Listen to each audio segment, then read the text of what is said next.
Academy of real হোমিওপ্যাথির পক্ষ থেকে আজকের এই PhD2 ক্লাস অর্থাৎ প্রফেশনাল স্কিল ডেভেলপমেন্ট ক্লাসে বাংলাদেশ এবং বাংলাদেশের বাইরে যে যেখান থেকে যুক্ত হয়েছেন সবাইকে জানাচ্ছি স্বাগত। আশা করি আপনারা প্রত্যেকেই ভালো আছেন, আর ভালো থাকার জন্যই আমরা আসলে আজকের এই দিনটা আয়োজন করে থাকি। এবং আপনারা যারা আমাদের সাথে নিয়মিত থাকেন তারা তো জানেনই, যারা নতুন আছেন তাদের জ্ঞাতার্থে বলছি, একাডেমি অফ রিয়েল হোমিওপ্যাথির প্রতি বুধবার যে সেশনটি পরিচালিত হয়ে থাকে সেটা আসলে যদিও একাডেমিটি একটি মেডিকেল রিলেভেন্ট অর্থাৎ homeopathy relevant homeopathy practice relevant একটা ইনস্টিটিউট, কিন্তু আমাদের এখানে সব যোগ্যতম যে চেয়ারম্যান স্যার, আমাদের প্রত্যেকের শ্রদ্ধাভাজন ডক্টর মঞ্জুর খান স্যার, উনার বিশেষ তত্ত্বাবধানে আজকের এই সেশনটি পরিচালিত হয়ে থাকে। আজ আমরা আমাদের মেডিকেল যে শিক্ষা সেটা বাহিরে সম্পূর্ণ ভিন্ন টপিকে আমরা প্রতিনিয়ত এখানে আলোচনা করে থাকি, যেটা হচ্ছে আমাদের জীবনমুখী, আমাদের জীবনকে কিভাবে সাজানো যেতে পারে। আমাদের ভেতরে অনেক অনেক সম্ভাবনা রয়েছে, এই সম্ভাবনাকে আমরা নিজেরাই জানি না। এই সম্ভাবনাকে কিভাবে আমরা নিজেরা নিজেকে জানতে পারবো, নিজেরা সেই সম্ভাবনাকে জাগ্রত করতে পারবো এবং সেটাকে কাজে লাগিয়ে নিজের জীবনকে আমরা এস্টাবলিশ করতে পারবো, সেই বিষয়টি স্যার অত্যন্ত নিপুণ ভাবে প্রতিনিয়ত আমাদেরকে শিখিয়ে যাচ্ছেন। ঠিক সেই ধারাবাহিকতায় স্যার আজকে একটা চমৎকার সাবজেক্ট নির্বাচন করেছেন। এবং আরেকটা কথা আমি এখানে বলে রাখি, প্রতিটা সেশনে যে ধরনের সাবজেক্ট এখানে আসে, যে হেডিংটা এখানে থাকে, সেটাও কিন্তু স্যারই নির্বাচন করেন। দেখুন, আজকে যারা লিঙ্ক পেয়েছেন, যারা এখানে যুক্ত হয়েছেন, আপনারা প্রত্যেকেই জানেন আজকের আলোচনার বিষয়টি হচ্ছে ফ্যামিলি রিলেশনশিপ ম্যানেজমেন্ট। এখন এই জিনিসটা যে কত গুরুত্বপূর্ণ সেটা কিন্তু আমরা যদি বর্তমান সোসাইটিতে আমাদের আশেপাশে একটু দৃষ্টিপাত করি তাহলে কিন্তু বুঝতে পারি। বর্তমানে আমাদের সন্তানের সাথে বাবা মায়ের সম্পর্ক, হাজবেন্ডের সাথে ওয়াইফের সম্পর্ক, বা অন্যান্য রিলেটিভদের মধ্যে যে সম্পর্ক, এটা তো সেই আগের যে মধুরতা সেটা তো নাই, বরঞ্চ দিন দিন কেমন যান্ত্রিক হয়ে যাচ্ছে। এবং সেই যান্ত্রিকতার কারণে এইটার প্রভাব আমাদের সমাজে পড়ছে, আমাদের চতুর্দিকে এটা কিন্তু পড়ছে। যে কারণে আমরা কিভাবে আমাদের ফ্যামিলির মধ্যে আমরা ভালো একটা বন্ডিং তৈরি করতে পারি, একটা সুস্থ পরিবেশ রক্ষা করতে পারি, যেটার মাধ্যমে আমাদের সন্তান, আমরা যেখানে বসবাস করছি সেখানে আমাদের সন্তানই বড় হচ্ছে, সেই সুস্থ পরিবেশটা কিভাবে দিতে পারি, তাদেরকে প্রকৃত শিক্ষায় কিভাবে শিক্ষিত করতে পারে, সেখানে ফ্যামিলি ম্যানেজমেন্ট কি ধরনের ভূমিকা রাখতে পারে, সেই বিষয়ে আমি আশা করি সকল বিষয় এখানে তুলে ধরা হবে। আমি জানি না, আমি যতটুকু বলছি এর থেকে আরো অনেক অনেক বেশি নিশ্চয়ই স্যারের সংগ্রহে আছে, কিন্তু আমি খুব সাধারণভাবে যেটুকু বুঝছি যে এটা আমাদের প্রত্যেকেরই করা প্রয়োজন। যে জন্য একাডেমি অফ রিয়েল হোমিওপ্যাথি আজকের সেশনে আহ্বান করে শুধু আপনি না, আপনার পুরো ফ্যামিলি নিয়ে এখানে বসবেন। শুধু আজকের সেশনে না, আজকে মনে হতে পারে যে ফ্যামিলি ম্যানেজমেন্ট, তাহলে বোধহয় আজকে ফ্যামিলি সবাইকে নিয়ে বসতে হবে, না। এখানে প্রতিটা টপিকে যে টপিকগুলো নির্বাচন করা হয়, এখানে প্রত্যেকের জন্য এই আহ্বানটা থাকে, আপনারা ফ্যামিলি প্রত্যেকে মিলে এই সেশনটি করবেন, আপনার সন্তান থেকে শুরু করে সবাই। কারণ এই শিক্ষাগুলো একেবারেই সেই ছোট বয়স থেকেই তৈরি করতে হয়, এবং সেটা যদি আপনার সন্তান এই মুহূর্ত থেকে আপনার পাশে থেকে থেকে এই জিনিসটা শিখতে পারে, তাহলে একটা সময় তখন ওর সেই রোলটা প্লে করার সময় আসবে, দেখবেন যে অনেক পরিণত হয়ে গেছে। আমরা এখানে প্রতিনিয়ত স্যারের কাছ থেকে শিখছি। আমার এখানে সংযুক্ত হওয়ার সৌভাগ্যের কারণে আমার যে সৌভাগ্য হয়েছে, স্যারের সমসাময়িক যে বন্ধুগুলো আছেন স্যারের, যারা পৃথিবীর বিভিন্ন জায়গায় এস্টাবলিশ অবস্থায় রয়েছেন, তারা অনেক অনেক জ্ঞানে অনেক অনেক গুণে গুণান্বিত, তারপরেও ওনারা স্যারের সেশন মিস করেন না। তার একটা নজির কিন্তু আমরা শুরুতেই দেখলাম। এখন অস্ট্রেলিয়া 2:30 বাজে কিন্তু উনি যুক্ত হয়েছেন এবং উনি বলছেন আমাকে অনেক কিছু শিখতে হবে। তো সঙ্গত কারণেই আমরা প্রত্যেকের প্রতি সেই শ্রদ্ধা রেখে এবং প্রত্যেকের প্রতি উদ্যত আহ্বান রাখছি যে আপনারা স্যারের প্রত্যেকটি কথা অত্যন্ত মনোযোগ সহকারে শুনবেন, এবং শুধু শুনবেনই না, সেখান থেকে প্রয়োজনীয় কথাটা প্রয়োজনীয় নোট করবেন এবং প্র্যাকটিস করবেন। মেন কথাটা প্র্যাকটিস করা, আপনাকে প্র্যাকটিসের মাধ্যমে সেটাকে সেই লক্ষ্যে পৌঁছতে হবে। তো প্রত্যেকের প্রতি আমার শুভকামনা থাকছে, এবং ক্লাস শেষে আবারও কথা হবে। আমি এইটুকু বলে আমি আমাদের মান্যবর চেয়ারম্যান স্যারকে বিনীতভাবে অনুরোধ করছি, স্যার আপনি আজকে সেশন শুরু করুন। ধন্যবাদ। ধন্যবাদ আমাদের একাডেমি ডাইরেক্টর চিরঞ্জীব এবং উদীয়মান আমাদের আরেকটা নক্ষত্র আমি যাকে বলি, এবং আমাদের সাথে যারা জড়িত হয়েছেন আপনারা প্রত্যেকে আমার জন্য নক্ষত্র, আর আমার জন্য আপনারা একটা সহায়ক শক্তি হিসাবে আমি মনে করি। আপনারা যারা জয়েন করেছেন আপনারা প্রত্যেকে আমার জন্য সহায়ক শক্তি আমার এই বয়সে। এবং দেখেন অস্ট্রেলিয়াতে আমার সাথে সহকর্মী আমাদের সাথে যে ছিলেন, আপনারা আমার ছোট ভাইয়ের মতো, but still they are really very attach to me. আমার সাথে যখন যেখানে যার সাথে পরিচয় হয়েছে আমি চেষ্টা করি সবসময় যোগাযোগ রাখার জন্য। আমাদের ওয়েবিনারের মাধ্যমে আপনাদের সাথে আমার একটা সংযোগ ঘটেছে। আমি আপনাদের অনেস্টলি একটা কথা শেয়ার করি আজকে। আমি আজকে সূচনা বক্তব্যে শুধু আপনাদেরকে আবুধাবির থেকে ওয়েলকাম করছি, আপনারা জয়েন করছেন সেজন্য ধন্যবাদ জানাচ্ছি। আসলে চিরঞ্জীব আমার যে কথা বললো যে সাবজেক্টটা লাস্ট মোমেন্ট চেঞ্জ হয়ে যায়, যেমন আমি আপনাদেরকে কি কি শেখাতে পারি, আপনাদের আগেও বলেছি শেখাতে পারি মানে যে আমি জানি, যেটা আমি আমার অর্গানাইজেশনে শিখিয়েছি এবং সেখান থেকে তাদের ফল এসছে। তো আমার ইচ্ছা হচ্ছে যে এই শেখাগুলা যদি আমরা আমাদের দেশের মানুষগুলো যারা উদীয়মান যারা আছে, যারা এই পথ পাচ্ছে না, তাদেরকে যদি আমরা এই ওয়েবিনারের মাধ্যমে দিতে পারি, যারা আগ্রহী শিক্ষার্থী তারা বেনিফিটেড হবেন এবং জীবনে এস্টাবলিশড হতে খুব সহজ। তো আমার বিষয়টা হচ্ছে যে আপনারা কিন্তু আমাদের মধ্যে আমাদের অনেকেই আমার সাথে কানেক্টেড, এমনকি মেসেজ না দিলেও তারা যেটা ভাবে আমি সেটাকে রিফ্লেক্ট করতে পারি। আমার আসলে এই সপ্তাহের মধ্যে 3টা সাবজেক্ট আমি চুজ করেছিলাম। একটা হচ্ছে 4D ফর্মুলা ম্যানেজমেন্ট স্কিল, আর একটা সিলেক্ট করেছিলাম আমি রিলেশনশিপ ম্যানেজমেন্ট, আর একটা সিলেক্ট করেছিলাম মাল্টিটাস্কিং স্কিল বিল্ডিং এর উপরে। এগুলো আমরা করবো আগামীতে, যদি আপনারা ইন্টারেস্টেড হন। এটা একটা বিশাল বড় সাবজেক্টের উপর কথা। তো কেন জানি এবার মনে হলো গত সোমবার রাত্রিবেলা হঠাৎ করে মনে হলো যে রিলেশনশিপ ম্যানেজমেন্ট এটা সাধারণত আপনার কোম্পানিতে বড় বড় যে ব্যবসায়িক প্রতিষ্ঠানে এটা কিভাবে ম্যানেজ করা হয় সেটার উপরে এটা নিয়ে আলোচনা করা হয়, টপ ম্যানেজমেন্ট এটা আলোচনা করে এবং তা নিয়ে আপনারা প্রসঙ্গ আমরা নেই এবং তাতে ব্যবসা সফলতা আসার জন্য। তো আমাদের এখানে ব্যবসায়ী তো কেউ না, প্রত্যেকেই চাকরিজীবী এবং প্রত্যেকেই সংসার আছে। তো আমার মাথায় হঠাৎ করে শিফটিং করলো যে এখানে আমাদের পরিবারের যে ম্যানেজমেন্ট, আমাদের পরিবার কিভাবে সংগঠিত করা যায়, এটা করলে কেমন হয়। হঠাৎ করে আমার মাথায় এটা আসলো। আমি I been change this one and immediately থাম্বনেইলটা আমি তৈরি করে আমি গোপেশকে পাঠিয়ে দিলাম যে আপনি সার্কুলেট করেন। যা হোক, কেউ আমাকে বলল যে সে এই সাবজেক্টটা জন্যই আমাকে রিকোয়েস্ট করতে চেয়েছিল, কিন্তু হঠাৎ করে চলে আসে। তার মানেটা কি? দেয়ার ইজ সাম টেলিপ্যাথিক্যাল কানেকশনস আর দেয়ার। আপনারা ভাবতে পারেন, আপনারা যদি আমার সাথে সংযোগ থাকেন, আমি আপনাদের প্রত্যেকের মনের কথা আমার কাছে আসবে, আমি বাই ডিফল্ট সেই জায়গায় আমরা কাজ করবো। তো যা হোক, আমরা এখন যে আলোচনার আসল জায়গায় ফিরে আসি। চিরঞ্জীব অত্যন্ত চমৎকার ভাবে বলছে যে এর কথা যে আমরা সুন্দর মতো আমাদের প্রোগ্রামগুলো দেখতেছি, অনেক মজার মজার কথা, সুন্দর সুন্দর স্লাইড, সুন্দর সুন্দর ছবিগুলো দেখে নিয়ে আমরা আনন্দিত হই, খুশি হই, কিন্তু আমরা যেন এখান থেকে যেটা জিনিসটা বুঝতে পারতেছি সেটা জীবনের সাথে মিলানোর চেষ্টা করি, রিফ্লেক্ট করতে পারি এবং সেটা নিয়ে আমাদের প্রতিদিন আমরা যেন প্রোগ্রেস করতে পারি।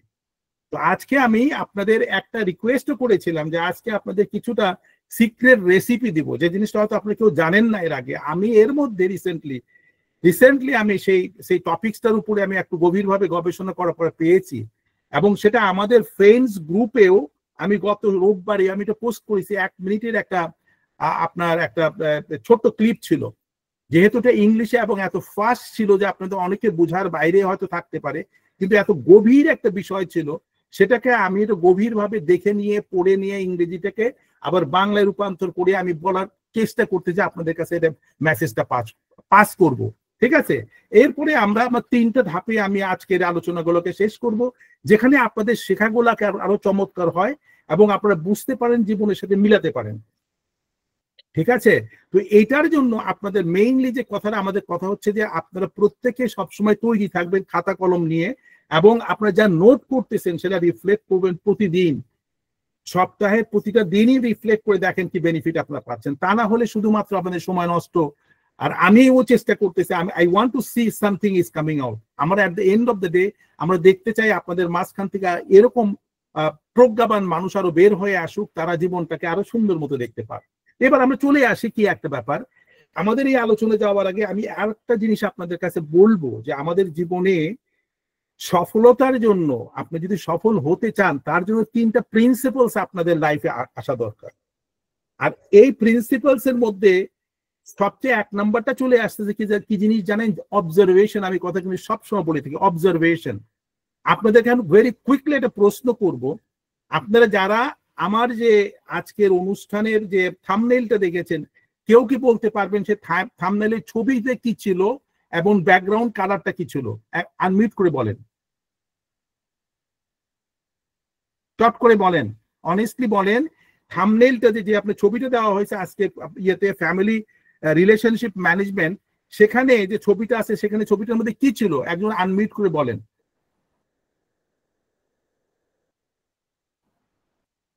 কেউ বলেন, ফোকাস। একটা সানসেটের ছবি ছিল, সেখানে 4জন ব্যক্তি হাত ধরাধরি করে দাঁড়িয়ে আছে এবং কালারটা ছিল অনেকটা মানে সূর্যাস্তের রং আর কি। Very good, very good. 4জন, হ্যাঁ। এবং এই 4জনটা কে? সম্ভবত না, এটা ফ্যামিলি। এখানে দেখেন এই যে জিনিসটা আমাদের যে মেইন যে ফোকাস, আমাদের অবজারভেশনটা, কেন আমি অবজারভেশনের কথা বললাম, আপনার জীবনে সফলতার জন্য অবজারভেশন ইজ এ কি ফ্যাক্ট অফ লাইফ।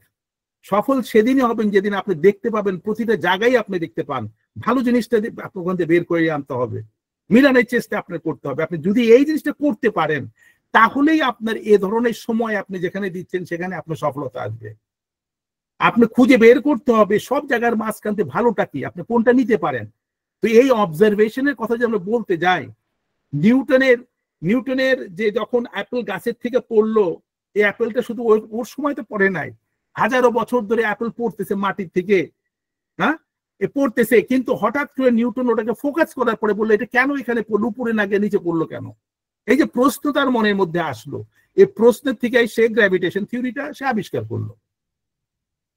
ঠিক আছে? তো এই যে আমাদের যে স্কিলটা, আমরা যে কাজগুলো করতেছি, আপনারা খেয়াল করবেন, আমি যে কাজগুলো করতেছি আপনারা যখন আমার সাথে যখন কানেক্টেড হতে পারবেন, আমি কেন ওটা ওভাবে আমার নিজের হাতে করা এগুলো কেন করছি, আমার প্রতিটা চিন্তাকে রিফ্লেক্ট করতেছি ছবির মাঝখানে, এবং সেখান থেকে আমি চেষ্টা করতেছি যে এগুলো থেকে আপনারা পিক আপ করেন।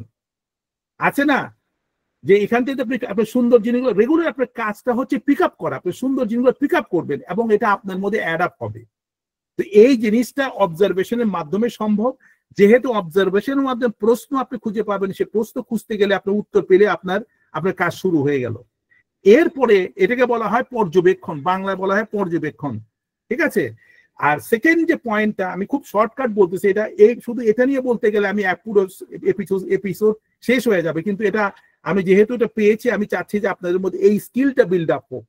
আপনাদের সফলতার যে মেইন যে স্কিল যেটা, এটা বিল্ড আপ হোক, যেমন আপনার কোনো জিনিস দেখলে যেন আমি সেখান থেকে ভালো জিনিসটা পিক আপ করতে পারি, এবং সেটা আমি যেন করতে পারি। আমি টাকা দিয়ে জিনিস কিনবো না, শুধু আমি নিজেও তৈরি করব। এই যে মনোভাবটা যখন আসবে, আপনার কমপ্লেন আপনি কমে যাবে। এবং অনেক ইতিহাসে নিয়ে বলা যায়। এরপরে আপনার মধ্যে কি আসতে হবে? Open mindedness. ওপেন মাইন্ডেডনেস উদার মানসিকতা, মুক্ত মনোভাব। আপনারা যারা এখানে এসছেন তাদের যেন এই উদার মন মানসিকতা যদি আপনার থাকে, তাহলেই আপনি এখান থেকে কিছু নিতে পারবেন।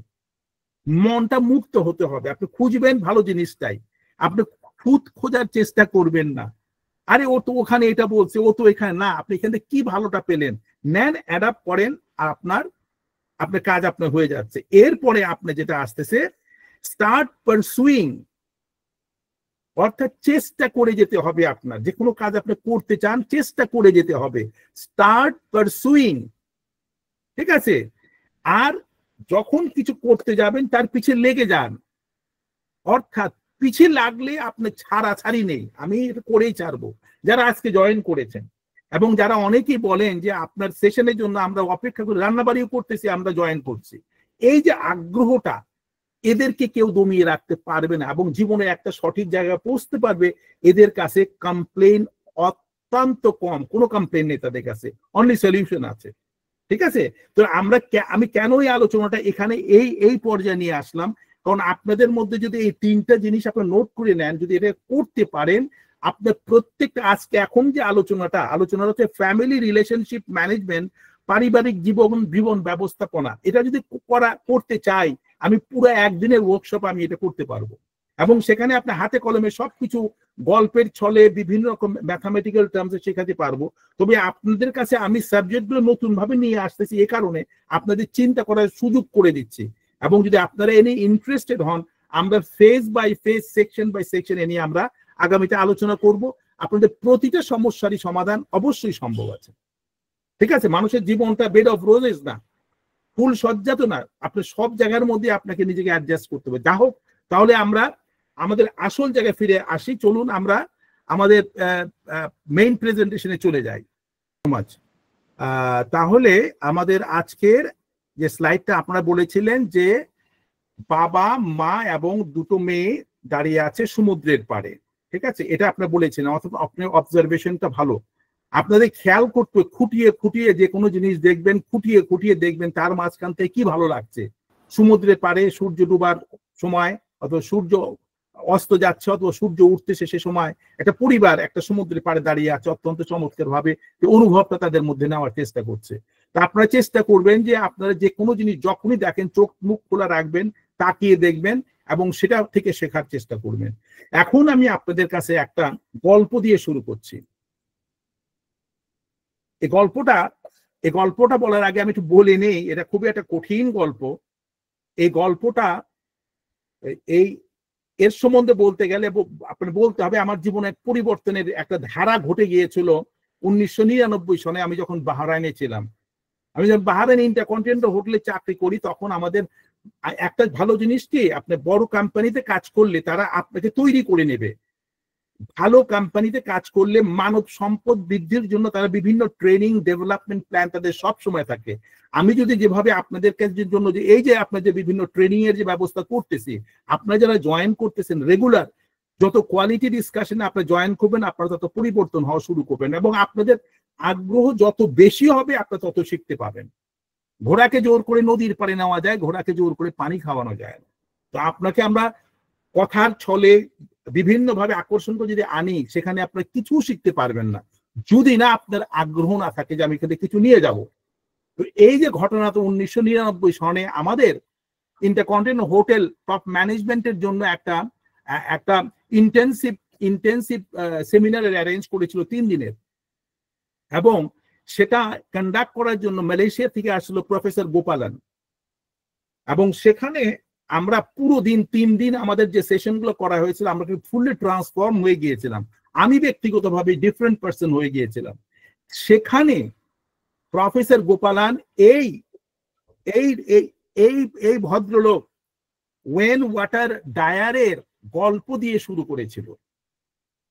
আপনি দেখতেছেন এই ভদ্রলোক প্রায় আপনার 1940 সনে তার জন্ম, 2015-তে তার মৃত্যু, তার মানে 75 বছর সে বেঁচে গেছে। কিন্তু এর জীবনের প্রথম জীবনের যে ঘটনাটা, কষ্টময় যে অধ্যায় যেটা ছিল, সেটা যখন তুলে ধরেছিল প্রথম আমরা টের পাইনি। ঘটনা ছিল এরকম, খুব কুইকলি আমরা বলি, সময় আমাদের হাতে খুব কম। এই যে ভদ্রলোক ডায়ার যে আছে, তার বাবা, তার পরিবারে টোটাল 4 জন আপনার ভাই ছিল। তারা এ ছিল বড়, আর ছোট ছিল আরো 3 জন। তখন তার বয়স 11 বছর, আর ছোট ভাইগুলোর বয়স 8 বছর, 5 বছর, আর 3 বছর অথবা 1 বছর এরকম। তো তার বাবা একটা আসলে খুব খারাপ লোক ছিলেন।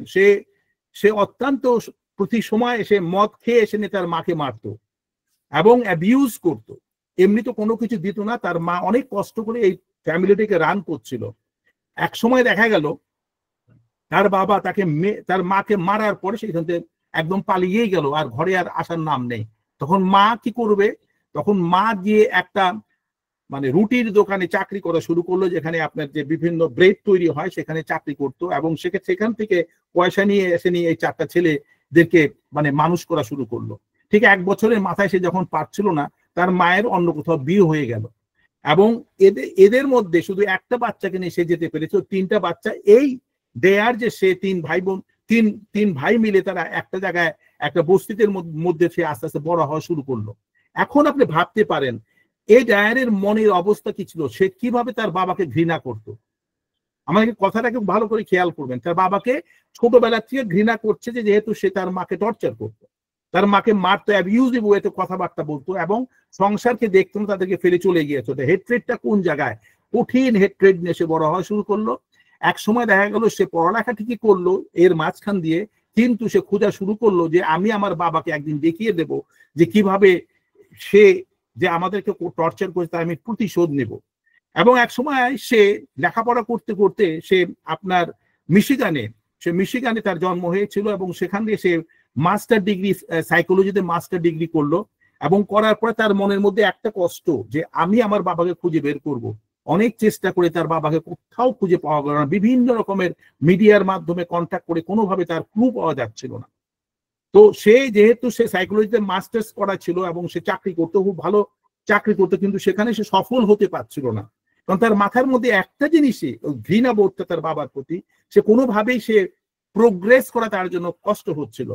তো হঠাৎ করে তার ওই ওই যেখানে ছিল মিশিগানে যে ইয়েতে যে স্টেটে সে ছিল, সেখানে সে ইউনিভার্সিটি সে প্রফেসরি করতো, তখন দেখা গেল সেখান থেকে তার ট্রান্সফার হয়ে গেল, কোথায় চলে গেল, হাওয়াইতে।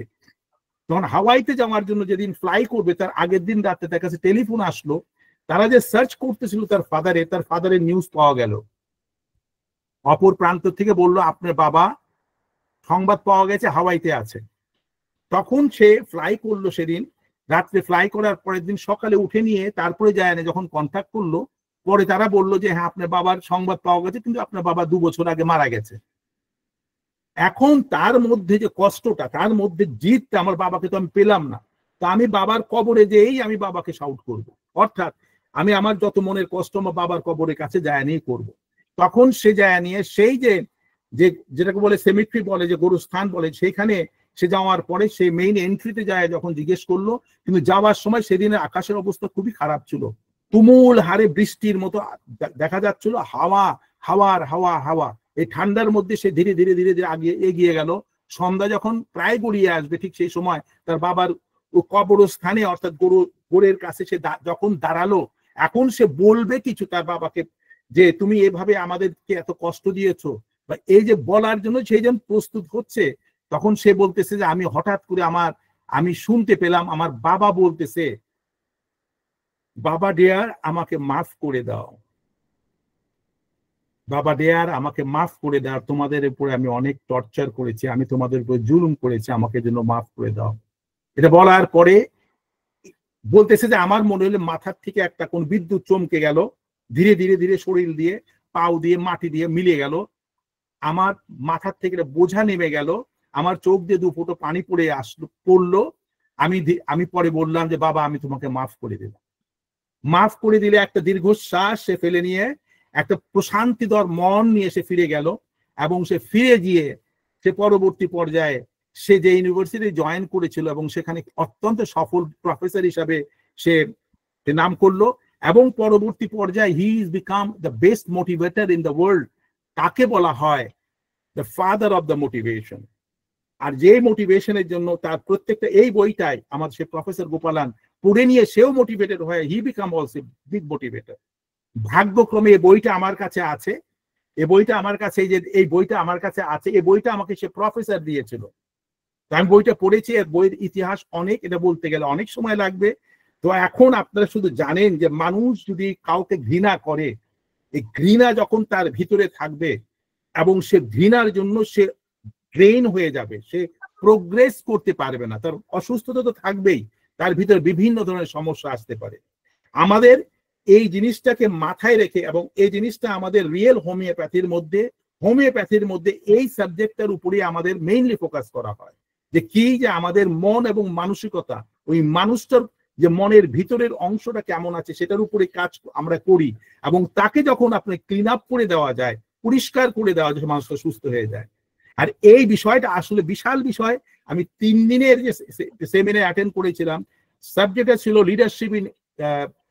Leadership through emotional intelligence. আমরা ইমোশনাল ইন্টেলিজেন্স এর আগেও কথা বলেছি। আর এই সাবজেক্ট নিয়ে আপনি যত আপনার দখল আসবে, আপনার জীবনে আপনার সফলতা তত আসবে। এবার চলুন আমরা যে প্রসঙ্গ, যে সিক্রেটটা আপনাদের বলার জন্য আমি বলেছিলাম, সেই স্লাইডটা আপনাদের সামনে দেখাচ্ছি। এনার নাম হচ্ছে বার্ট হেলিনার।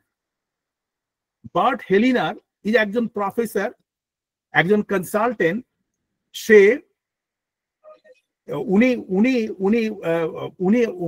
ওনার জন্ম হয়েছিল 1925 সনে, জার্মানির ভদ্রলোক, এবং তার মৃত্যু হয় 2019 সনে। সে প্রায় আপনার সে 93 বছর বেঁচে ছিল। সে একজন বিশাল বড় সাইকোলজিস্ট ছিলেন, থেরাপিউটিক ছিলেন। ফ্যামিলি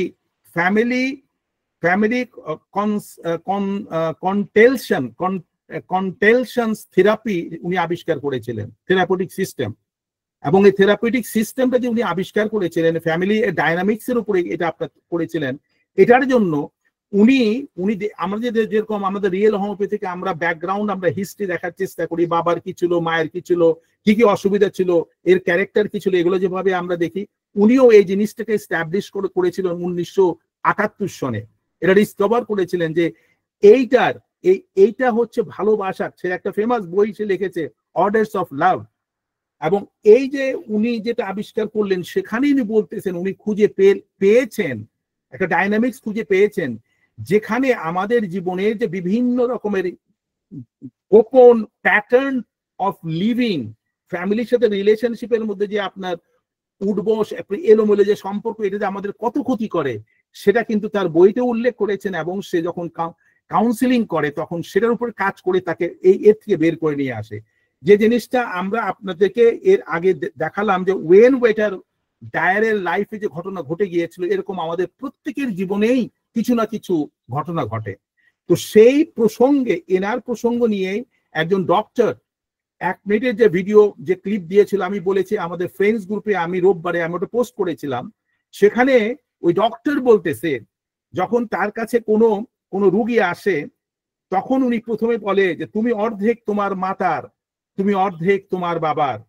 তুমি যখন তোমার মাকে অস্বীকার করো, তুমি যখন তোমার বাবাকে অস্বীকার করো, তুমি তখন তোমার অর্ধেককে অস্বীকার করো।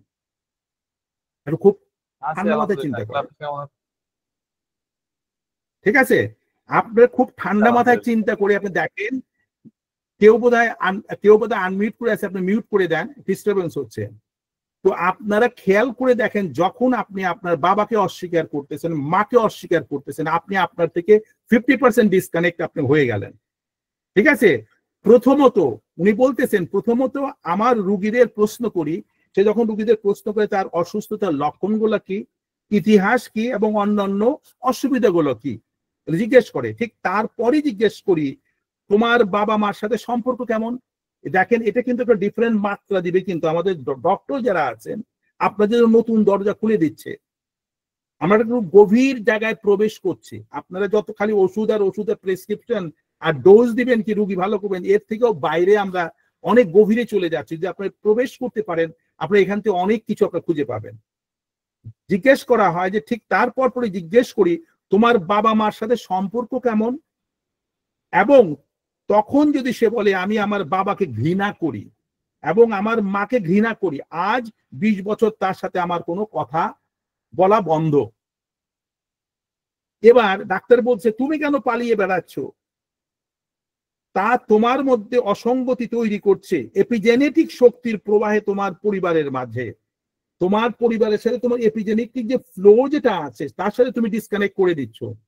তুমি তো তোমার বাপ মারই তো প্রতিচ্ছবি, এবং তোমার মধ্যে সেই এপিজেনেটিক প্রভাব তো রয়ে গেছে, তুমি ডিসকানেক্ট করে ওখানে একটা সমস্যা তৈরি করছো।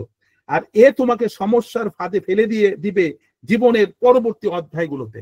শেষ অধ্যায়ে যারা বাবা মার সাথে সম্পর্ক ভালো রাখে না, তাদের সাথে খারাপ ব্যবহার করে এবং তাদেরকে কোনোরকম করে, সে কিন্তু তার নিজের সাথেই করতেছে। তাকে 50% তার সাথে খুব খারাপ ভাবে সে করতেছে, এবং তার মধ্যে বিভিন্ন ধরনের মানসিক অশান্তি এবং তার লাইফের প্রোগ্রেসটা ব্লক হয়ে যাচ্ছে। আচ্ছা, এরপর উনি বলতেছেন, এজন্য আমি আমার রুগীদের প্রথম উপদেশ দেই, যখন তাদের অতীত ইতিহাস সংগ্রহ করি, তুমি তোমার বাবা মার সাথে সম্পর্কগুলো পুনঃস্থাপন আর স্বাভাবিক করো। তুমি যদি সুস্থ হতে চাও, তুমি তোমার বাবার কাছে যে মাপ চেয়ে নাও। তোমার বাবা তোমার সাথে খারাপ ব্যবহার করেছে, তোমার প্রোগ্রেসের জন্য কিচ্ছু দেয় নাই, তোমার খাওয়ায় নাই, পড়ায় নাই, কিচ্ছু করে নাই, তারপরেও সে তোমার বাবা, কারণ সে তার জন্মের রেফারেন্সটা হচ্ছে সে। কোনোভাবেই তাকে খারাপ ভাবে ডিসকানেক্ট করা যাবে না, ঠিক আছে? আবার তুমি তোমার বাবা মার সাথে সম্পর্কগুলো পুনঃস্থাপন আর স্বাভাবিক করো, সাথে পূর্বপুরুষদের সাথেও। আমাদের যে আত্মীয় স্বজন যারা আছে, আমরা অনেক সময় হয় কি আমাদের ব্যক্তিগত স্বার্থের কোনো ব্যাঘাত ঘটলে আমরা আত্মীয় স্বজনের সাথে সম্পর্ক ছেদ করি। দেখা গেল যে হ্যাঁ, তারা আমাদের সম্পদ নিয়ে গেছে, আমাদের ক্ষতি করেছে, কিন্তু না, এটা করা যাবে না। খুব শীঘ্রই তোমার বাবা মা এবং নিকট আত্মীয়ের সাথে সম্পর্ক পুনঃ স্বাভাবিক করে ফেলো। এটা বলতেছে আপনারা যারা আছেন, আপনাদের মধ্যে যাদের সম্পর্কে যে বিভেদ আছে এবং যার জন্য আপনারা বিভিন্ন সমস্যার মধ্যে আছেন। আমাদের একজন ম্যাডাম বলেছিল, আমাদের একজন ডক্টর ম্যাডাম শেয়ার করেছিল যে তার বোনের সাথে তার সম্পর্ক 10 বছরের যোগাযোগ ছিল না, কিন্তু দেখা গেল এক সময় সেই সম্পর্কটা সে আবার ভালো করে ফেলেছে এবং সে এখন ভালো আছে। আমাদের একজন ডক্টর সে স্বীকার করেছিল। এই দেখেন, এই আমরা যখন এই সম্পর্কগুলো পুনঃস্থাপিত করি, এটা আমাদের জন্যই উপকারে আসবে। উনি বলতেছেন চেষ্টা করে তাদের সাথে সৌহার্দ্যপূর্ণ সম্পর্ক আর ভালোবাসার প্রবাহগুলো পুনঃস্থাপিত করো, আর নিজেকে আবারও আগের জায়গায় ফিরিয়ে নিয়ে আসো। তাহলে কি হবে, আপনি আগে প্রথম জন্মগ্রহণ করার পরে যে আপনার যে মানসিক অবস্থা আছে সেখানে আপনি ফিরে আসবেন। তুমি কিভাবে তোমার জীবনী শক্তির পুরোটা ব্যবহার করার সামর্থ্য রাখবে যখন তুমি তোমার নিজেকে না বলে বসে আছো, যখন তুমি তোমার জন্মগত ভাবে বাবা মার কাছ থেকে নিয়ে জন্মগ্রহণ করেছো। আপনি যখন ডিসকানেক্ট করতেছেন, আপনার জীবনী শক্তি কোথায় থাকবে? 50% ডাউন, আপনি এনার্জি লেভেল আপনি পাবেন না। আর তাই তোমার প্রথম নিরাময়, কিভাবে এখান থেকে আমি উত্তরণ করব, নিরাময় হবে আবেগ বা আরোগ্যের ঝোঁক হবে তোমার বাবা মাকে হ্যাঁ বলতে হবে। মানে এটা কিভাবে তোমার বাবা মাকে তুমি নিজের দিকে নিয়ে আসবা, বাবা আমি তোমাকে আমি আমি আমি তোমাকে ভালোবাসি সে বলতে হবে। তা যে কোনো বিষয় হতে পারে, তাদের পক্ষ থেকে যে কারণে তুমি তাদের উপর এতদিন ক্ষিপ্ত ছিলেন। এবার ডাক্তার বার্ড বলতেছে এ ব্যাপারে অত্যন্ত পরিষ্কার ছিলেন ডাক্তার বার্ড। যখন কেউ বলতো আমার মা আমাকে ভালোবাসতো না, কেননা আমার মা আমাকে কখনো বেসবল খেলায় নিয়ে যায় নাই, ওই কষ্টটা ছোটবেলাতে ছিল, সেজন্য মাকে ঘৃণা করতো। কথাটা খেয়াল করেন। এ বিষয়ে আর কথা না বাড়িয়ে তুমি হ্যাঁ বলো তোমার মাকে এবং হ্যাঁ বলো তোমার বাবাকে।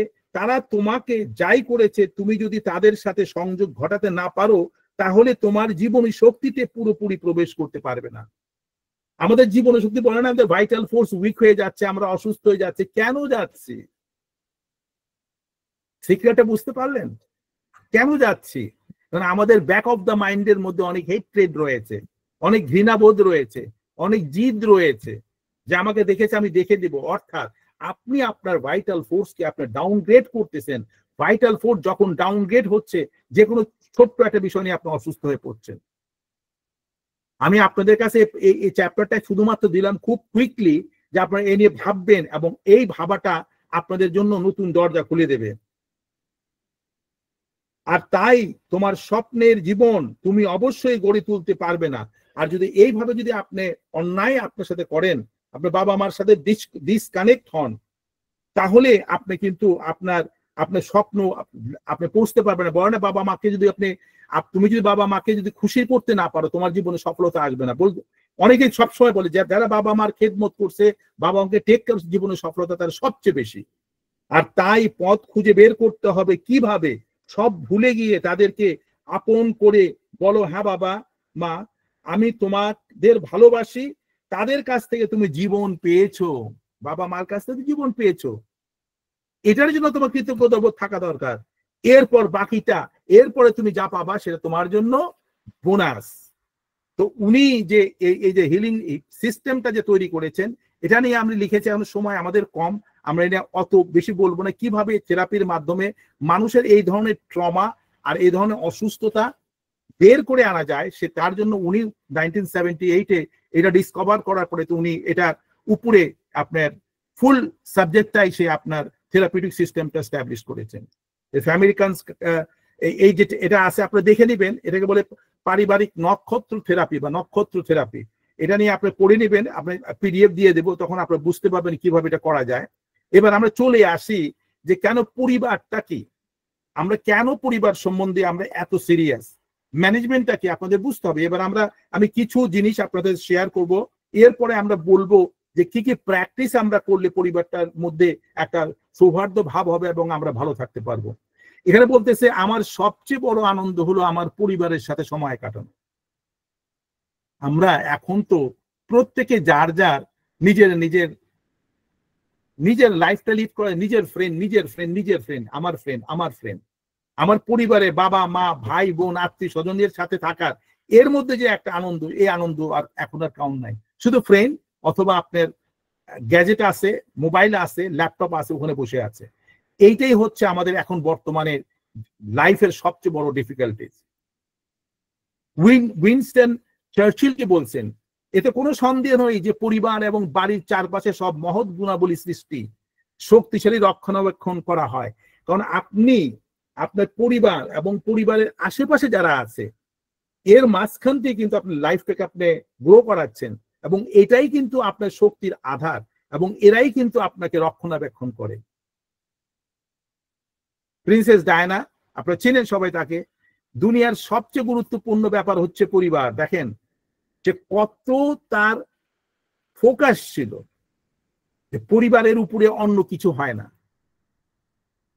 ওয়ার্ল্ড ডিজনি, যে ডিজনি ওয়ার্ল্ডের যে মালিক ছিল, এত বড় সে ডিজনি ওয়ার্ল্ড করছে, এত বড়, সে এত সফল একজন ব্যক্তি, উনি কি বলতেছেন, ব্যবসার জন্য একজন মানুষের কখনোই তার পরিবারকে অবহেলা করা উচিত না। আমাদের মধ্যে অনেকে আছে যেমন বিজনেসের জন্য ফ্যামিলিকে একদিকে ফেলে রাখছে, সে ডে নাইট সে তার ব্যবসা নিয়ে দৌড়াচ্ছে।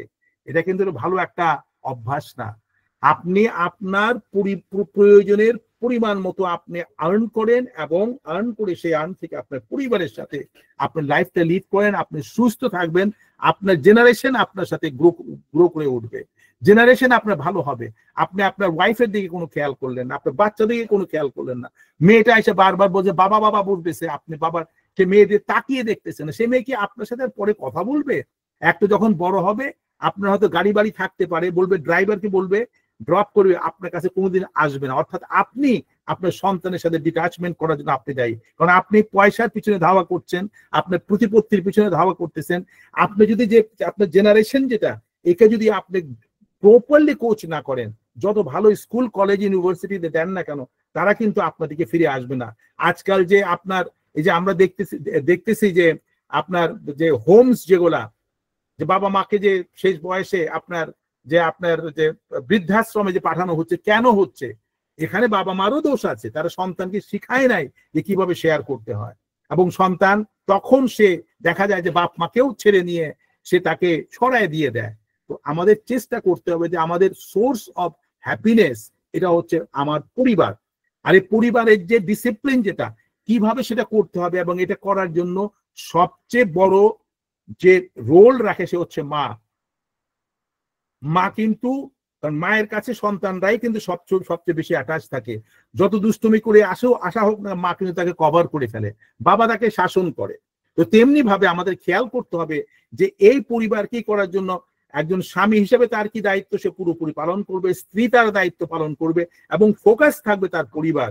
কারণ এখন মানুষ ফোকাস চলে গেছে তার নিজের দিকে, তার নিজের সুখ সুবিধা, তার আনন্দ, বন্ধু বান্ধব এ নিয়েই তারা ব্যস্ত থাকে। কিন্তু শেষ বয়সে জীবনে একটা সময় আসে যে সময় তাদের মধ্যে ট্রাবল গুলো সৃষ্টি হয়। একটা বিউটিফুল স্লাইড এখানে লিখছে যে যেখানে পরিবার আছে সেখানে ভালোবাসাও রয়েছে, যেখানে পরিবার নাই ভালোবাসা কোথায় থাকবে? আমার তো দেখা যাচ্ছে ইদানিং অনেক অনেক অনেক ট্রাবল হচ্ছে। আমাদের বাংলাদেশে এই সিচুয়েশন আগে ছিল না। এখন পরিবারের মধ্যে যে মিল নেই, বিভিন্ন ধরনের অসুবিধা যেগুলো হচ্ছে বিকজ অফ ওই যে বিভিন্ন ধরনের জিনিস বিভিন্ন ভাবে আমাদেরকে ইনফ্লুয়েন্স করতেছে, আমরা আসলে পরিবার দিকে ফোকাস করতে পারছি না। আমার পরিবারই আমার জীবন, মিশেল ইম্পেরিয়াল উনি বলতেছেন আমার পরিবারই আমার জীবন, এবং আমার কাছে যা গুরুত্বপূর্ণ তার থেকে অন্য কিছুই দ্বিতীয়, সবকিছু দ্বিতীয়। ঠিক আছে? আর যাই কিছু থাক না, first family, then after that everything. Albert Einstein কি বলতেছে দেখেন, এত বড় সায়েন্টিস্ট, উনি বলতেছেন পরিবারে কিছু মানুষ থাকে যাদের জন্য যে কোনো ত্যাগ স্বীকার করা যায়, পরিবার ছাড়া সুখ অর্থহীন। আপনি ভালো করে খেয়াল করেন, আপনারা একটু দেখবেন, পড়বেন, আপনি পিডিএফ পাঠালে পড়ে দেখবেন দালাই লামা কি বলতেছে, সুখী পরিবার সেই যেখানে ভালোবাসা ও সম্মান একসঙ্গে চলতে থাকে। সুখী পরিবার সেই যেখানে ভালোবাসা এবং সম্মান, ভালোবাসতে হবে, রেসপেক্ট করতে হবে, এটা যখন প্যারালাল চলে, যেখানে ছোট ছোট বিষয়গুলো বড় আনন্দ বয়ে আনে। আমরা মনে করি ছোট ছোট বিষয় আমার পরিবারের মধ্যে আছে, আমার বাচ্চাটাকে একটু কেয়ারিং করে টাচ করে যদি আমরা করি, কোলে নেই, সে বাচ্চাটা খুশি হতে পারি। আমি ছোট্ট করে থ্যাংক ইউ বলতে পারি, গায়ে একটু হাত বুলিয়ে দিতে পারি, ছোট্ট ছোট্ট জিনিস, একটা ছোট্ট একটা কাজ করলো তার জন্য আপনি অ্যাপ্রিসিয়েট করলেন, দেখা গেল খুশি হয়ে গেল। এবং এর জন্য আমাদের প্রত্যেককে ইনিশিয়েটিভ নিতে হবে। আমরা যদি মনে করি আরে নিজের ঘরের বাচ্চা, ওকে আবার থ্যাংক ইউ বলতে যাবো কেন, আমাদের স্ত্রী তাকে থ্যাংক ইউ বলা লাগবে কেন, অথবা তার জন্য ছোট গিফট কেন আনবো? আমি তো জানি এত দামি দামি সোনার অলংকার দিচ্ছি, অমুক দিচ্ছি, কাপড় দিচ্ছে না, ছোট্ট একটা গিফট মনে করে যখন আনবেন, ছোট্ট করে একটা চকলেট এনে বাচ্চার হাতে দিবেন, এই যে ছোট ছোট গিফট গুলা, এটা কিন্তু সব রিলিজনের মধ্যেও কিন্তু বলা আছে, যখন তুমি কোনো সময় বাইরে থেকে আসবা, ঘরে কিছু না কিছু জিনিস নিয়ে আসবা। এটা করে কি, ফ্যামিলি হারমোনিটাকে স্ট্রং করে। অর্থ দিয়ে নয়, বরং হৃদয়ের ভালোবাসা দিয়ে একটি সুখী পরিবার গঠন করা যায়। আপনারা আমার সাথে এগ্রি করবেন। দেখেন এই যে ফ্যামিলিটা, বাবা মা আছে, সাথে দেখেন ছেলে এবং ছেলের বউ এবং নাতিদের নিয়ে দেখেন কত বিউটিফুল একটা এনভায়রনমেন্ট। এখন কোথায় এগুলো দেখতে পাবেন? আগে কিন্তু এগুলো হতো, পিকনিকে যেত, বিভিন্ন জায়গায় বের হতে যেত, এই যে বাবা মার সাথে যে চলা ফিরে একসাথে যে মেলার যে একটা ব্যাপার, এই যে সিনার্জিটা, এই যে একটা এনার্জি, এই জিনিস এখন কিন্তু আমাদের ছুটে গেছে। আমাদের সময় এখনো আছে, আমরা কিন্তু এগুলো করতে পারি। আবার দেখেন বাবার কোলে মেয়ে, মেয়ে বলতেছে জীবনের সুপার হিরো হচ্ছে বাবা। কি মনে হয়? বাবার হাত ধরে শক্তভাবে হাত ধরে আছে, ফিল করার চেষ্টা করেন, ছবিগুলোকে ফিল করার চেষ্টা করেন, মিলানোর চেষ্টা করেন, দেখেন যে আপনারা এর থেকে কত দূরে আছেন অথবা এর কাছাকাছি আছেন কিনা। যে দূরে থাকেন, চেষ্টা করেন কাছাকাছি আসার জন্য। সমরেশ মজুমদারের বিউটিফুল একটা কোটেশন ভাল লাগলো, তাই আপনাদের সাথে শেয়ার করছি। কিছু পেতে হলে কিছু দিতে হয়, ত্যাগ করতে না চাইলে কিছু পাওয়ার আশা অর্থহীন। আবার অ্যারিস্টটল বলছেন কি, যার আছে অনেক বন্ধু তার কোনো বন্ধু নেই। ঠিক কথা। আমরা বলি আমার অনেক বন্ধু আছে, দে আর নট ইউর ফ্রেন্ড। আমি লাস্ট সেশনে আমি বলেছি যে আপনি দেখবেন যে আপনি যখন বিপদে আছেন, আপনার শত্রু আপনার সাথে করতেছেন, ফাইট করতেছে, বন্ধুরা চুপচাপ, তারা বন্ধু না। রিয়েল বন্ধু আপনার সাথে সব সময় থাকবে। এই যে দার্শনিকরা কথা বলে গেছে এতশো বছর আগে, দেখেন তার জিনিসটা যদি আপনি রিফ্লেক্ট করতে পারেন, লাইফটা আপনার জন্য সহজ হয়ে আসবে। এবার তাহলে আমরা তো দেখে নিই যে পারিবারিক বন্ধন ও ভালোবাসা আমরা কিভাবে গ্রো করতে পারি। ঠিক আছে, দেখেন পরিবার হলো প্রকৃতির শ্রেষ্ঠ উপহার। একটা পরিবার হচ্ছে আপনি কিভাবে এটাকে সাজাবেন, এটা আপনার গিফট। আপনার স্ত্রী, আপনার সন্তান এবং আপনার বাবা, আপনার মা, আপনার ভাই, আপনার বোন, এটা থেকে যখন আপনি একসাথে মানে জয়েন্ট ফ্যামিলিতে থাকবেন, সবাই আপনার পরিবার। ইদানিং তো সেটার অভ্যাসটা কম, একা একা থাকার সবাই চেষ্টা করে এবং সেটাকেই শুধু পরিবার মনে করে না। Unique when your families are they are be connected with them. ওরা মনে করে যে আমার সুখ, আমার আনন্দ, আমার প্রাইভেসি আলাদা থাকতে হবে। ওই বলে আগে বলতো না, এক রুমের মধ্যে আপনার 8 জন আগে থাকা হয়েছে, এখন আপনার বিশাল বড় 8টা রুম আছে, কিন্তু সে বাড়িতে কোনো মানুষ নেই। তো আমাদের চেষ্টা করতে, এখানে মানুষ আছে, যে এনার্জি আছে, সেখানে আমাদেরকে ফোকাস করতে হবে। পরিবার মানে হলো জীবনের শুরু এবং ভালোবাসা যেখানে কখনো শেষ হয় না। ফ্যামিলি ম্যানেজমেন্টটা কি, এখানে ম্যানেজ করতে হবে এবং ওটা যদি বলতে হয় সেটার জন্য সেপারেট সেশন করতে হবে। আর আপনার কি কি পেতে পারেন, পরিবার মানেই হলো এই জীবনের শুরু এবং যেখানে ভালোবাসা এবং আনন্দ কোনোদিন শেষ হয় না। এবং এর জন্য আপনি কিভাবে ম্যানেজ করবেন সেই স্কিলগুলো হয়তো আমরা আগামীতে আলোচনা করব।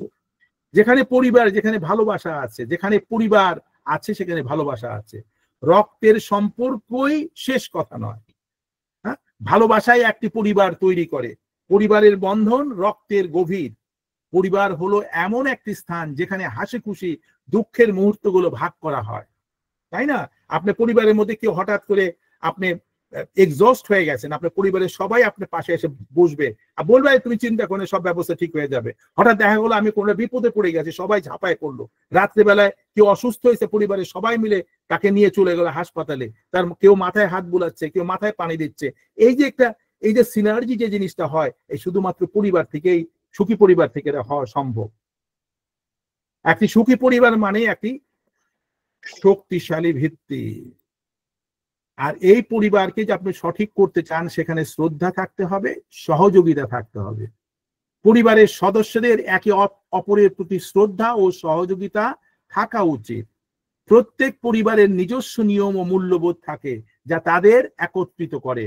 কারণ একটা ফ্যামিলি একটা ভ্যালু সিস্টেম, আমরা বলি ভ্যালু সিস্টেম, যেটা আপনার মায়ের কাছ থেকে বাবার কাছ থেকে আপনি শিখেছেন, দায়িত্ববোধ, এবং প্রত্যেকে যখন কাজ করে তখন এই পরিবারটা অত্যন্ত চমৎকার এবং অত্যন্ত সুন্দর হয়। এরকম পরিবার অনেক আমি দেখেছি। সকলের প্রতি সম্মান ও সহানুভূতি প্রদর্শন করাও উচিত। কে কখন কোনো অসুবিধায় পড়তেছে সে ব্যাপারে হাসাহাসি করা বাদ দিয়ে তার কাছে যা ধরা, যেটা বলে সহমর্মিতা, সেই জিনিসটা যখন থাকবে, কেয়ারিং অ্যাটিটিউড যখন থাকবে, সে পরিবার অবশ্যই সুন্দর হতে বাধ্য। এবং অন্যান্যগুলোর মধ্যে কি থাকতে হবে? একটি সুখী পরিবার মানে একটি সুন্দর জীবন। তাহলে আপনি জীবন যদি সুন্দর করতে চান তাহলে পরিবারটা সুখী হতে হবে। পরিবার হলো জীবনের সবচেয়ে মূল্যবান সম্পদ। আপনি ব্যাংকে $1 মিলিয়ন আপনার আছে, কিন্তু বাসায় যখন আসলেন দেখেন আপনার পরিবার নেই, তাহলে আপনি ও টাকা দিয়ে আপনি কি করবেন? আর বাসায় আসলেন দেখেন বিক্ষিপ্ত অবস্থায় সব ছড়ায় ছিটায় আছে, কেউ কারোর সাথে কথা বলতেছে, রাগ করে বসে আছে, আপনার সুখটা কোথায়? সেই জন্য কথা হচ্ছে সবগুলাকে সংগঠিত করতে হবে। যেভাবে আপনারা আমাদের একাডেমির সাথে সবাই সংগঠিত হয়ে আছেন, আপনাদেরকে দেখলে আমাদের ভালো লাগে, আমরা আনন্দ পাই, আমরা উদ্দীপনা পাই। আপনারা আমার একটা পরিবার, একাডেমির মতো একটা পরিবার। একটি সুখী পরিবার অন্যদের জন্য অনুপ্রেরণা। পরিবারের ভালোবাসা জীবনের সবচেয়ে বড় আশীর্বাদ। এবার আপনি যদি এই পরিবারের বন্ধনকে দৃঢ় করতে চান, 5টা বিষয় চর্চা করতে পারেন। এখানে আমি কিছু প্র্যাকটিস আপনাদের দিচ্ছি, সামান্য কিছু প্র্যাকটিস আপনাদের আলোচনা করব। আপনারা দেখবেন বর্তমান যুগে পারিবারিক বন্ধন যে আগের চেয়ে কিছুটা হলেও কমেছে, তা অস্বীকার করার কোনো উপায় নেই। আজকাল তো কিন্তু আগের মতো যে ফ্যামিলি বন্ডিংটা নেই, অথচ শক্ত পারিবারিক বন্ধনের জন্য খুব বেশি করার প্রয়োজন হয় না। আপনি যদি চান ফ্যামিলিকে স্ট্রং করার জন্য অনেক যে বেশি বিশাল কিছু করার প্রয়োজন নাই। দৈনন্দিন ছোট ছোট কাজ ও আচরণ, প্রতিদিন যখন কোনো ছোট ছোট কাজ করেন, যে আপনি বিহেভ করতেছেন, যেগুলো আমরা সাধারণত সেভাবে খেয়াল করি না, আমরা ইগনোর করতেছি। আমি আমার বাচ্চাটা কাজে যাচ্ছে, ধাক্কা মারে চলে গেলাম, একবার সরি বললাম না, ওই কিন্তু বাইরের রাস্তায় কারোর সাথে ধাক্কা লাগলে 5 বার আমরা সরি বলবো। আমার স্ত্রীর সাথে একটা গুতা লাগছে, বললাম হঠাৎ লেগে গেছে, কিছু বললামই না। এগুলো ছোট ছোট বিষয়গুলোকে আমাদেরকে অ্যাটেনশন রাখতে হবে। সেগুলোর মাধ্যমে পরিবারের সবার সঙ্গে হৃদ্যতাপূর্ণ সম্পর্ক রাখতে। কেউ বোধহয় মিউট করেন, আনমিউট অবস্থা আছে, আপনি কাইন্ডলি মিউট করেন প্লিজ, মিউট করেন। আপনারা কেউ আনমিউট করে বসে আছেন। ছোট ছোট এই কাজগুলো একটি সুখী পরিবারের মূল ভিত্তি, যা পরস্পরের প্রতি ভালোবাসা, বিশ্বাস, সমর্থন বাড়াতে গুরুত্বপূর্ণ ভূমিকা রাখে। যে 5টা ছোট ছোট অভ্যাস আপনার পরিবারকে বন্ধনে স্ট্রং করবে, এর মধ্যে হচ্ছে যে জিনিসটা আমাদের খেয়াল করতে হবে। আপনি খেয়াল করে দেখেন আপনার ফ্যামিলির মধ্যে এখন কি সবাই একসাথে টেবিলে বসে খায়, অথবা পার্টি পেতে সবাই একসাথে খায়? আগে এখন কিন্তু নাই, যার যার মতো সে খেয়ে খেয়ে চলে যাচ্ছে। বন্ডিংটা আসবে কোত্থেকে? খেয়াল করে দেখেন, আগে কিন্তু আমরা কিন্তু একই টেবিলে বসে খেতাম। গ্রামে যখন ছিলাম পার্টি পেতে আমরা সবাই বসতাম, মা আমাদের ভাত তুলে তুলে দিত, তরকারি দিত, সবকিছু আমরা একসাথে বসে বসে খেতাম, আমাদের বন্ডিং ছিল। এখন কি আছে? আমার এটা পছন্দ না, আমি নিয়ে আমি আমার রুমে চলে গেলাম, আমি ওটা খাই। এমনও দেখা গেছে খাওয়ার টেবিলে খাওয়া দাওয়া আছে, প্রত্যেকেও মোবাইল নিয়ে বসে আছে, যে সিস্টেমটাই নষ্ট হয়ে গেছে। তো সেই জন্য বলতেছি, যদি এই বন্ডিংটা আপনারা ভালো রাখতে চান, দৈনিক অন্তত একবেলা পরিবারের সবাই মিলে একসঙ্গে খান। সেটা সকালের নাস্তাও হতে পারে, দুপুরের খাওয়া হতে পারে, অথবা রাতের খাবার হতে পারে। সবার সময়সূচির সঙ্গে সমন্বয় করে একসঙ্গে খাওয়ার সময় নির্ধারণ করুন, কখন কোন সময় খাওয়া খেতে পারবে, এবং সেটা সবাই জানবে। একই সময় টেবিলে আসবে এবং সবাই এসে একসাথে খাওয়া দাওয়া করা হবে, কথাবার্তা বলা যাবে, ডিসকাশন একটা সুন্দর হবে, এই রিলেশনশিপটা স্ট্রং বিল্ড আপ হবে। আর যখন এটা করবেন, নিজেদের মধ্যে কথা বলার সময় হাতের মোবাইল, ট্যাবলেট বা অন্যান্য গ্যাজেট কাছে রাখা যাবে না। এতে করে সবার শারীরিক ও মানসিক উপস্থিতি নিশ্চিত হবে। আর যখন মোবাইল টোবাইল অফ করবেন, তখন একে অন্যের প্রতি অ্যাটেনশন দেওয়ার সুযোগ থাকে। কিন্তু মোবাইল নিয়ে বসে আছেন, খাচ্ছেন, কারোর দিয়ে কোনো খেয়াল নেই, এমনকি খাওয়াটা যে খাচ্ছেন সেটাও তাকিয়ে দেখছেন না। ঠিক আছে? যা অবাধ আড্ডা এবং মনে রাখার মতো মুহূর্ত তৈরিতে ভূমিকা রাখবে। সেকেন্ডটা হচ্ছে, এবার দেখেন আমাদের কি বিষয়গুলো হচ্ছে কি জানেন, আমরা তো মনে করি যে খেলনা এনে দিলাম হয়ে গেল না। এই বাচ্চাদের সাথে নিয়ে, পরিবারের সবাইকে সাথে নিয়ে আমাদের সপ্তাহে একটা দিন সবাই মিলে নতুন কিছু করি। ঠিক আছে? একটা নির্দিষ্ট দিন নির্ধারণ করেন, এটা কোনো বোর্ড গেম হতে পারে, একসাথে বসে আপনি ক্যারাম বোর্ড খেলতে পারেন, অথবা প্ল্যান করলেন সিনেমা দেখতে চলে গেলেন, অথবা প্ল্যান করলেন বাইরে ঘুরতে চলে গেলেন, ঠিক আছে, এটাও হতে পারে। যাই করেন না কেন সবার অংশগ্রহণ নিশ্চিত করার চেষ্টা করুন। আগে প্ল্যান করবেন যে আমরা কিন্তু এই কাজটা করতে, চলো আজকে আমরা এটা খেলবো, আজকে আমরা লুডো খেলবো, আজকে আমরা ওটা করব, আজকে আমরা ওখানে বেড়াতে যাব। তো এটা যখন করা হয় তখন ছেলে মেয়েদের কিন্তু একটা অ্যাটেনশন থাকে ফ্যামিলির দিকে।